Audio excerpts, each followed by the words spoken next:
Bismillahirrahmanirrahim. Assalamualaikum warahmatullahi wabarakatuh. Bapak-bapak, ibu-ibu, mas-mas, mbak-mbak, khususnya adik-adikku sekalian yang dirahmati Allah dimanapun Anda berada. Kembali di IIP Channel bersama saya, IIP Wijayanto. Kali ini kita akan membahas tema 3 ciri-ciri mantan terobsesi kepadamu sampai gila. Ya. Jadi ketika perpisahan itu terjadi, kalau kita bisa memanfaatkan keadaan itu dengan sebaik-baiknya, dari mantan yang ngajak dan memaksa untuk berpisah duluan, bisa jadi mantan yang akan berbalik ngejar-ngejar, terobsesi dengan kita ya. Jadi contohnya nih ya, mantan ketemu dengan orang ketiga yang penampilannya keren, yang kelihatannya berduit dan seterusnya. Dan kita memanfaatkan waktu dengan sebaik-baiknya untuk bekerja, fokus. Kalau yang kuliah, menyelesaikan kuliahnya. Begitu kita sudah mulai punya duit gitu kan, kita bisa mulai beli baju bagus, bisa memperbaiki penampilan kita ya. Apalagi kemudian pendidikan kita menjadi semakin baik, dari selesai strata 1 lanjut ke strata 2 dan seterusnya. Dalam waktu perpisahan itu, kita jadi betul-betul seseorang yang menarik ya, yang diinginkan oleh begitu banyak orang, yang naksir kita banyak. Nah, di situ titik baliknya mantan. Sangat mungkin mantan yang kemudian berbalik menjadi terobsesi kepada kita sampai gila. Artinya, terobsesi itu kan adalah keinginan yang amat sangat ya untuk sesuatu. Ya, terobsesi misal menjadi pemain sepak bola, terobsesi menjadi artis, atau terobsesi mencintai seseorang. Nah, ketika mantan ini terobsesi, artinya dia menginginkan kita dengan amat sangat ya, yang kemudian dari keinginannya itu mungkin kita jadi merasa terganggu dengan kehadiran mantan tadi. Tanda-tandanya, yang pertama, mantan menunjukkan sikap yang posesif ya, yang membuat kita jadi bingung sendiri.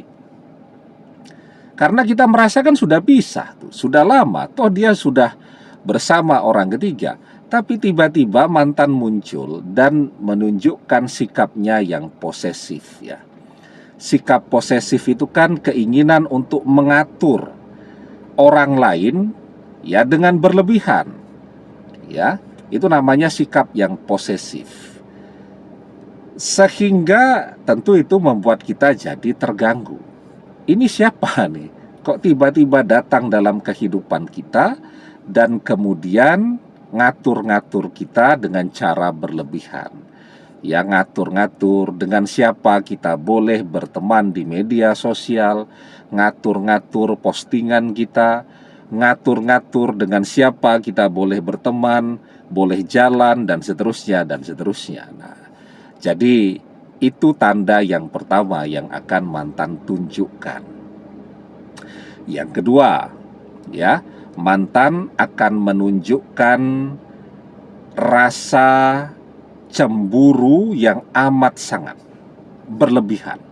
Ya, jadi kalau ada orang yang like status kita di media sosial atau postingan kita di media sosial ya, dia akan cari tahu tuh siapa saja yang memberikan like kepada postingan kita tadi. Kalau dia lihat ada orang yang mungkin 2-3 kali dalam postingan kita berturut-turut memberikan like-nya, maka dia akan cemburu. Padahal orang itu komen saja tidak, kan wajar saja. Kalau orang posting sesuatu, kemudian orang yang menyukainya memberikan like di situ. Dan itu membuat mantan cemburu habis-habisan. Ya. Kemudian Misal kita posting foto berdua ya, misal laki-laki ini ya, berdua dengan wanita. Kita posting di media sosial tadi, wah mantan sudah ngamuk-ngamuknya luar biasa. Padahal misal kita posting dengan saudara sepupu atau foto dengan saudara sepupu, kemudian kita posting yang mungkin mantan belum kenal, ya, dan seterusnya. Nah, jadi cemburunya itu berlebihan dan sangat tidak rasional. Semuanya dia cemburui, ya. Dan yang ketiga nih yang paling penting. Tapi sebelum kita bahas lagi lebih jauh yang ketiga, jangan lupa ya, adik-adik yang baru menemukan channel ini untuk memencet tombol subscribe dan menyalakan lonceng notifikasi agar Anda selalu mendapatkan pemberitahuan video-video terbaru dari channel kesayangan kita ini. Dengan subscribe, doa-doa kita selalu terhubung sehingga kita selalu bisa berdoa bersama-sama ya. Dan jangan lupa subscribe itu gratis ya. Nah, yang ketiga nih yang paling penting, mantan mengklaim bahwa kita adalah miliknya. Ya. Jadi misalnya ya, ada suami istri yang bercerai. Ya. Suaminya yang awalnya memaksa ngajak untuk bercerai. Dalam perjalanannya dia menyesal. Nah, maka dia tidak pernah mau mengakui perceraian yang sebenarnya dia yang menginginkannya, dia yang ngajak duluan, ya. Dan kemudian si suami ini pokoknya dia mengklaim, ngaku-ngaku bahwa si wanita itu adalah istrinya dan tetap istrinya, ya. Begitu juga dengan mantan. Mantan akan mengaku-ngaku itu, mengklaim bahwa kita masih milik dia, ya, bahwa perpisahan itu tidak pernah terjadi, pokoknya alasannya segala macam, ya, padahal mantanlah orang yang ngajak berpisah duluan demi agar bisa ngejar-ngejar orang ketiga, membuat kita jadi terganggu, kita merasa terganggu tuh, ya, dengan mantan yang ngaku-ngaku tadi kemana-mana bahwa kita masihlah milik dia. Jadi ya, ketika ada 3 tanda ini, itu menunjukkan bahwa mantan terobsesi habis-habisan kepada kita, ya, dan tentu itu akan menjadi gangguan dalam kehidupan kita, ya. Mantan ngatur-ngatur kehidupan kita, posesif. Kemudian mantan menunjukkan kecemburuan yang berlebihan, ya, bahkan kepada orang-orang yang kita sendiri tidak kenal, ya. Dan yang ketiga tadi, mantan mengklaim, mengaku-ngaku bahwa kita adalah milik dia, bahwa kita masih bersama dia, dan seterusnya. Nah, jadi ya tentu bagi kita yang sudah melewati pahit getirnya perpisahan, berusaha untuk bangkit, bahkan sudah melupakan mantan, kehadiran mantan dengan gaya seperti ini akan membuat kita jadi terganggu, ya.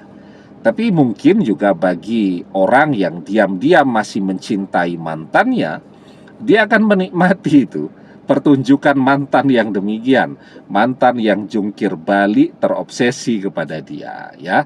Nah, jadi ketika mantan itu kembali, ya sekarang pilihannya ada di kita.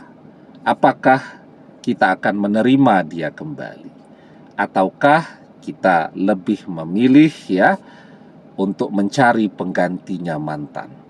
Nah, tetapi bahwa kalau kita memang lebih memilih untuk kembali bersama dengan mantan, harus kita pastikan betul bahwa mantan yang kembali ini ketertarikannya bukan karena faktor kesuksesan dan keberhasilan kita, bukan karena duit kita yang banyak dan seterusnya, tapi dia kembali betul-betul karena mencintai, karena dia menyadari bahwa kita adalah cinta terbaik dalam hidupnya.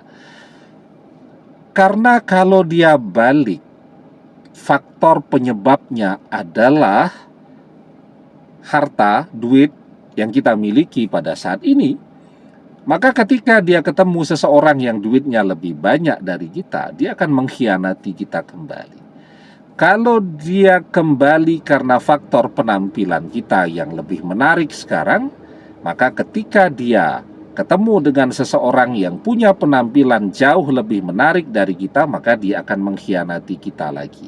Tapi kalau dia kembali karena dia menyadari dia betul-betul mencintai kita, maka dia akan bersama kita selamanya. Nah, jadi kita berdoa kepada Allah, semoga kalau memang yang balik ini adalah mantan, maka semoga dia jodoh kita selamanya dan dia setia kepada kita selamanya. Amin. Laisa sayun akroma alallahi ta'ala minad doa.